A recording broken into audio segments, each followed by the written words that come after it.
Mga kababayan, minamahal kong kapatid,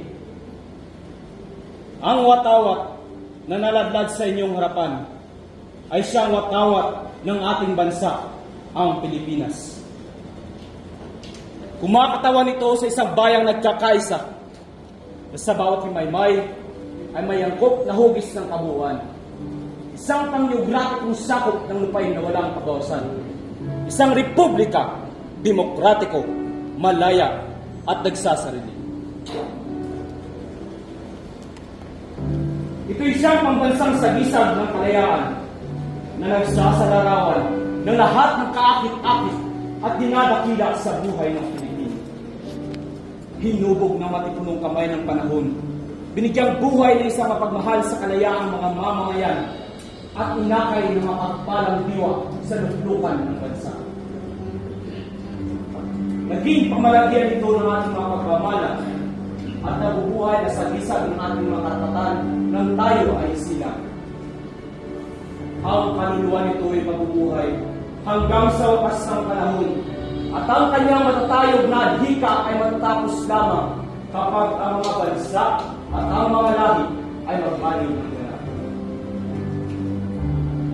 Ang araw ay nangangahulugan ng kawalang buhay ng ating bansa at sa gisag ng palagiang liwanag na lumapatnubay sa kapalaran ng ating mga lahi. Ang 8 siyahis ay kumakatawan sa unang mga lalawigang nagkasama-sama. Tinutukoy ng mga bituin ang 3 malalaking pugok, ang Luzon, Visayas, at Mindanao, na inihandog sa ating ng kalikasan ayon sa kalooban ng buong may kapal. Ang puting kapsulot ay nagsasaad ng ating mapayapa at magiliw ng mga gawain.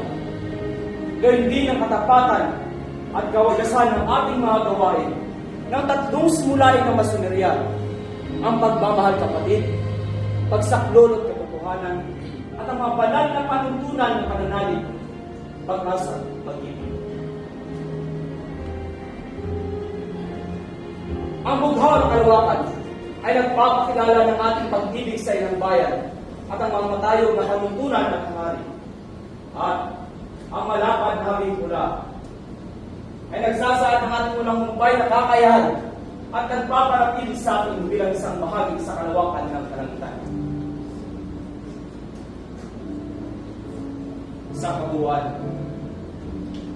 at ang sulok, ang aral at ang mga bituin na bumubuo ng ating watawat ay maliwanag na sa ginasag ng pagkakapatira ng tao sa ilalim ng pagiging ama ng Diyos, tulad ng pinangarap ng ating mga ninuno, naway kumailan lang ito sa ibabaw ng lupain ng maliligayang mamamayan sa paghabang panahon.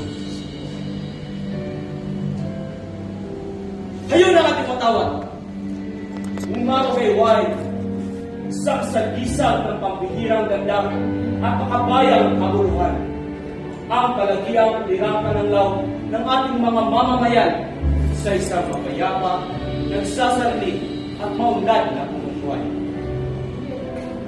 Magpugay kayo sapagkat ito ang kabuuang ganap ng kaligayahan ng ating mga ninuno sa panahon ng mga siglong nagdaan. Hagkanin niyo ito sapagkat ito ang watawat ng magigiting na mga anak ng ating isina Raha Sulaiman at Maria Clara. Damhin ninyo ito sa inyong dibdib sapagkat ito ang banal na watawat na minumutya ng ating Pilipinas. Ingatan ninyo ito sa inyong mga puso sapagkat ito ang palatandaan ng ating mga ninuno na nag-uwis ng buhay sa kapakanan ng ating bayan. Mahalin ninyo ito sapagkat ito ang walang kasing halagang alaala ng ating bayan na mananatiling magpakailanman sa lahat ng magiging katayuan natin sa buhay. Igalang ninyo ito ng lubusan sapagkat ito ang nabubuhay na katauhan ng ating bayan.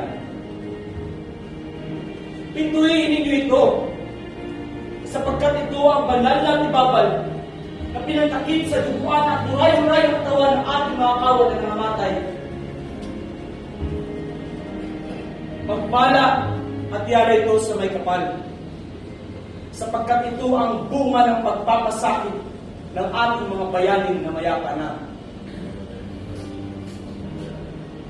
At magtiwala sa makapangyarihang Diyos at sa makataong katarungan upang ito'y mapamalaging sa inyo, sa inyong mga anak, at ianak pa ng inyong mga anak, luwalhatiin at lalong higit na pagpalain, upang ang nangamatay sa kapakanan nito, sana hindi nangamatay ng walang kapulungan.